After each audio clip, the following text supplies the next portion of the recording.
नमस्कार दोस्तों, मैं डॉक्टर गौरव आपका आज के इस वीडियो में बहुत बहुत स्वागत करता हूं। दोस्तों, आज के इस वीडियो में हम चर्चा करने जा रहे हैं पाप कर्तरी योग के बारे में।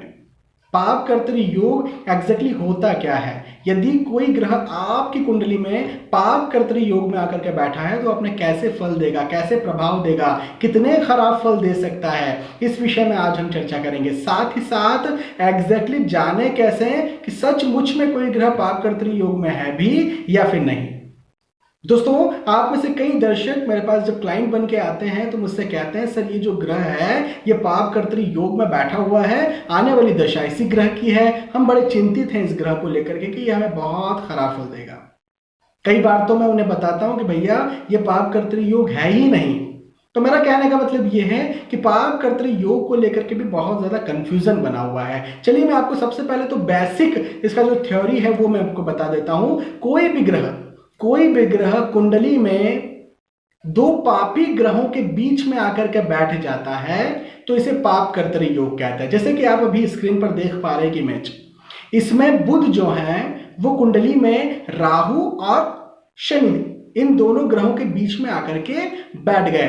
बुध के एक घर आगे राहु है, एक घर पीछे शनि है।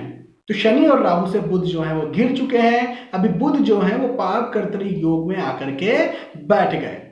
तो पाप कर्तरी योग एग्जैक्टली ऐसे बनता है। कोई भी ग्रह हो, बुध यहां पर हमने एक एग्जांपल लिया, कोई दूसरे ग्रह भी हो सकते थे जो कि एक पापी और दूसरे पापी दो ग्रहों के बीच में आकर के एक घर में बैठ जाते हैं, है ना। तो इसे कहते हैं पाप कर्तरी योग। अब पाप कर्तरी योग क्या प्रभाव देता है, क्या फल देता है, इसे समझेंगे हम। लेकिन पहले तो ये समझें कि पापी ग्रह कौन कौन से हैं, क्योंकि कंफ्यूजन यहीं पर है सबसे ज्यादा। पापी ग्रह जो है आप समझ लीजिए, आप लिख लीजिए, शनिदेव, राहुदेव, केतुदेव, ये तीन ग्रह पापी ग्रह कहलाते हैं। इनके अलावा कोई ग्रह पापी नहीं है। कोई शुक्र ग्रह पापी नहीं है, कोई सूर्य देव पापी नहीं है, कोई मंगल देव पापी नहीं है।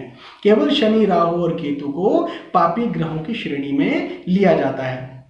तो अब भाई मैंने जो कहा कि आगे और पीछे जहां पर भी ग्रह बैठे हैं उसके एक घर आगे एक घर पीछे पापी ग्रह होना चाहिए। तो कहने का मतलब या तो शनिदेव होना चाहिए, या राहु होना चाहिए, या केतु होना चाहिए। इन तीनों के अलावा यदि कोई रहता है तो पाप कर्तरी योग बन ही नहीं सकता, है ना। एक घर आगे राहु है लेकिन एक घर पीछे जो है वो सूर्य आ गए, मंगल आ गए, तो पाप कर्तरी योग बना ही नहीं। शनिदेव आ गए तो पाप कर्तरी योग बन गया, केतु और शनि आ गए तो पाप कर्तरी योग बन गया। तो पापी ग्रहों का आना बेहद जरूरी है। कंफ्यूजन यहां पर है कि यदि सूर्य और मंगल, सूर्य मंगल को भी कई लोग पापी ग्रह मानते हैं। भाई सूर्यदेव पापी नहीं है। सूर्य और मंगल के बीच में यदि कोई ग्रह आ गया तो कहते हैं ये पाप कर्तरी योग है। मैं हमेशा कहता हूं पाप कर्तरी योग नहीं है।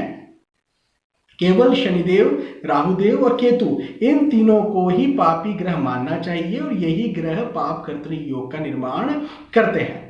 अभी आपको यह बात समझ में आ गई। इसके बाद अब मैं आपको यह बताता हूं कि यदि कोई ग्रह पाप कर्तरी योग में आकर के बैठ जाता है तो अपने प्रभाव कैसे देता है, फल कैसे देता है। क्या वो हमेशा खराब फल देता है?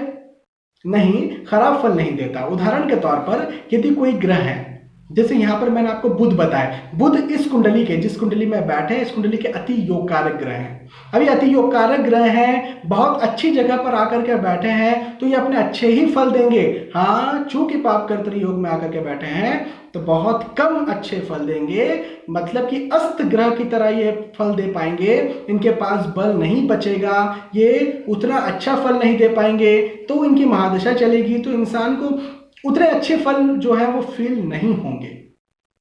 लेकिन इसका ये मतलब कतई नहीं कि ये पापी हो जाएंगे। बुध यहां पर पापी हो जाएंगे, इसका ये मतलब कतई नहीं कि बुध खराब फल देने लगेंगे। अच्छे फलों में कमी आ जाएगी और बहुत हद तक कमी आ जाएगी, मैं ये भी कह रहा हूं, लेकिन खराब हो जाएंगे ऐसा नहीं होगा। एक बात और समझिए, एक बात और ये कि पाप कर्तरी योग में यदि कोई ग्रह बैठे हैं तो डिग्री को भी देखिए आप। डिग्री को कैसे देखेंगे? यदि शनिदेव जो है उनका डिग्री है 0, उनका डिग्री है 2, 1, इधर राहु है उनका डिग्री भी है 0, 2, 1, और बुध है उनका डिग्री है 15, तो ये भी पाप कर्तरी योग नहीं बना।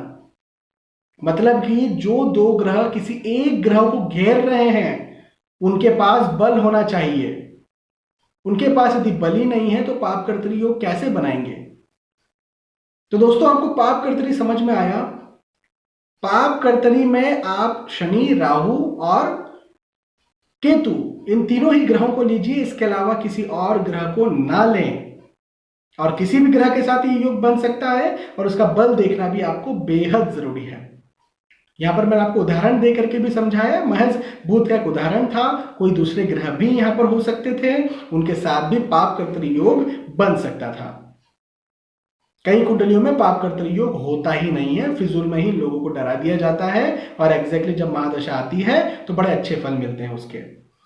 तो पाप कर्तरी योग में कोई भी ग्रह, जो यदि कोई ग्रह एग्जैक्टली बैठा भी है तो वो भी खराब नहीं होता है। ये भी एक गलत अवधारणा है कि वो ग्रह खराब हो जाता है और खराब फल देता है।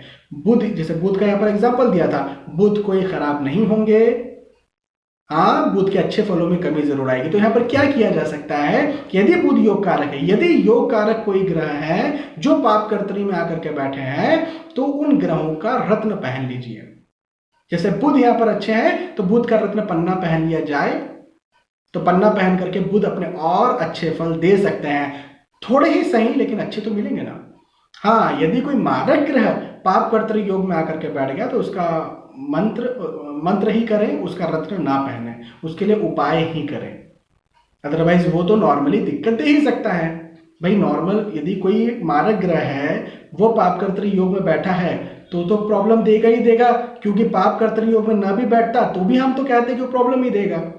तो उसके लिए तो उपाय ही करना है, उसके लिए तो मंत्र ही करना है। लेकिन यदि कोई शुभ ग्रह पाप कर्तरी में बैठा है जो बलि भी था लेकिन अभी उसके फलों में कमी आई है, तो उसके लिए रत्न जरूर से पहना जा सकता है।